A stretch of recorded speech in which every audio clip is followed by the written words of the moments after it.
What's up, guys? It's Supreme Saiyan here, back at it again. I know it's been a while since I created some content. I've been busy. Life does kind of happen. So anyway, I brought y'all a second place Centurion deck profile that I got at locals last night. It ran really good. I really have no complaints. I am going to, in the future, try maybe the horse package and maybe less hand traps and kind of see how that runs. I've looked at that build. It actually looks pretty good, pretty consistent. So yeah, we'll get right into it. So we'll start with the main deck. So with the main deck, I run 3 Primera. And all the Centurions at the number I have it at are very imperative that you run it at this number because, I mean, you need to run it for consistency. So 3 Primera, it's your Searcher. Then you run 3 Trudea.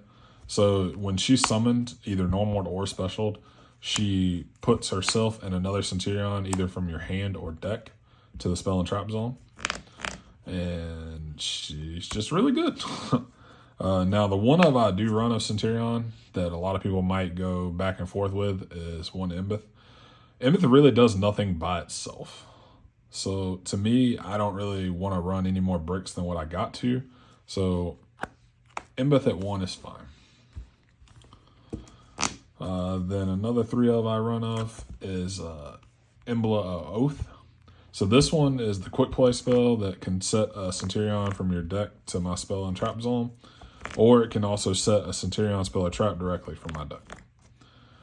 It's very, very, very good.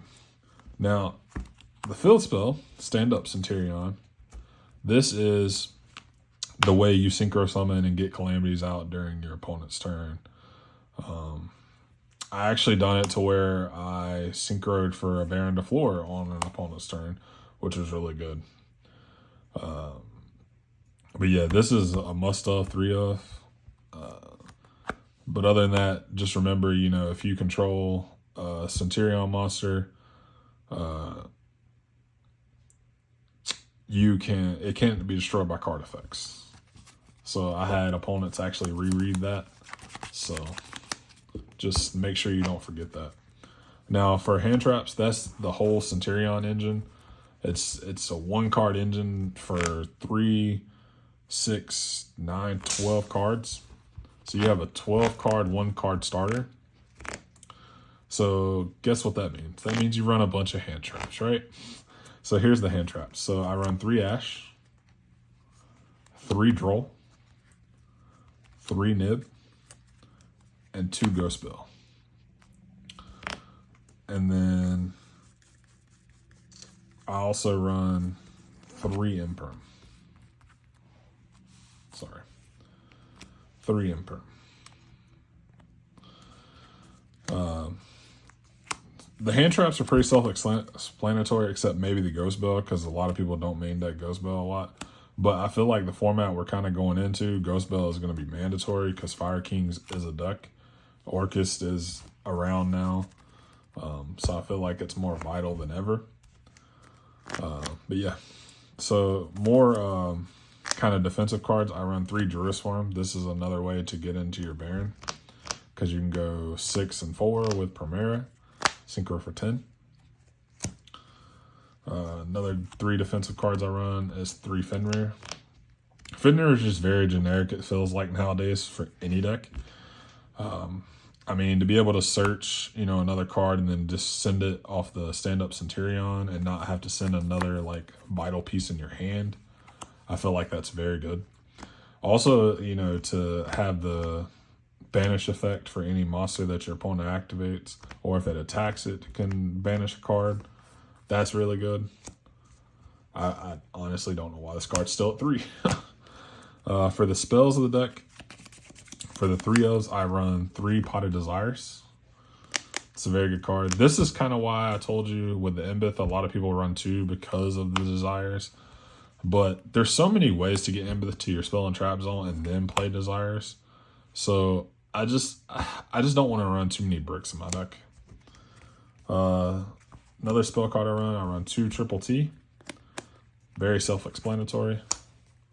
I run 1 Called by the Grave and 1 Terraforming. Search the field spell. That's it for the main deck. I run 40 cards. Now for the extra deck, I run 2 Legadia. So Legadia, when it's synchro summoned, it draws a card and pops a monster on your opponent's side of the field. Highest attack. If it's tie, you choose. Also, it has a protection effect for your monsters that are 2,000 or less attack, can't be destroyed by battle, which is really good because you can like special Trudea and defense and keep it on field or Primera. That way, you know, if they're trying to attack over it and get rid of it and send it to the grave, this can protect it. Also, at the end phase, doesn't matter whether it's mine or yours, this actually sets a centurion monster to the spell and trap zone from your grave. So that's really broken. So that's your main card you go into. And then the next card everybody talks about is Crimson Dragon. So this is the one you synchro summon on your opponent's turn and kind of cheat out calamities. Very, very good. Very, very powerful. Because, just like I said, calamities is a thing. This card probably won't be around for long, but hey, I'm going to play it as long as they let us. So that's my Synchro 12s. Synchro 10s only run 2, so I run 1 Chaos Angel and 1 Bear in the floor. I summoned both of these. This was very good, and this was very good. I mean, I have no complaints. I wouldn't change anything. So for the links, that's it for the synchros. For the links, I run 1 Dark, 1 SP, 1 Selene, 1 access code. So my thoughts behind all this is, so I was running Super Poly in the main, now it's sided. And I think I'm going to cut some of the fusions for some more links. Probably for either another SP or even the Earth Charmer, because you do run Embith, that's an Earth. To get like your opponent's Fenrir out of the grave, I think is like amazing. So yeah, that's it for the links.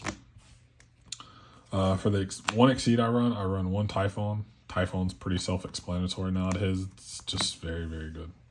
All right, for the fusions I run for my Super Poly targets is Dragon Knight Draco Esquite. Hope I didn't butcher that name. 1 Predaplant Dragostapelia, 1 Mud Dragon of the Swamp, and 1 Garua. Now, the Gearfried fusion that a lot of people were playing to get like Super Poly, the SP, and the Baron. The only reason I'm not running that is because I don't have it right now, but it is coming. So I would suggest probably playing that over this because a lot of people's inboards end on SP and Baron. And just the fact that you can get rid of 2 problem cards with 1 card, why not, right? So yeah, that's it for the main deck and extra.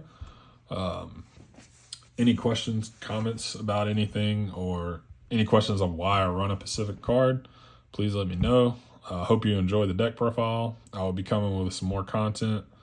Like I said, it's just been really busy, but hope y'all like it. Like, subscribe if you're not already. And yeah, see y'all guys later.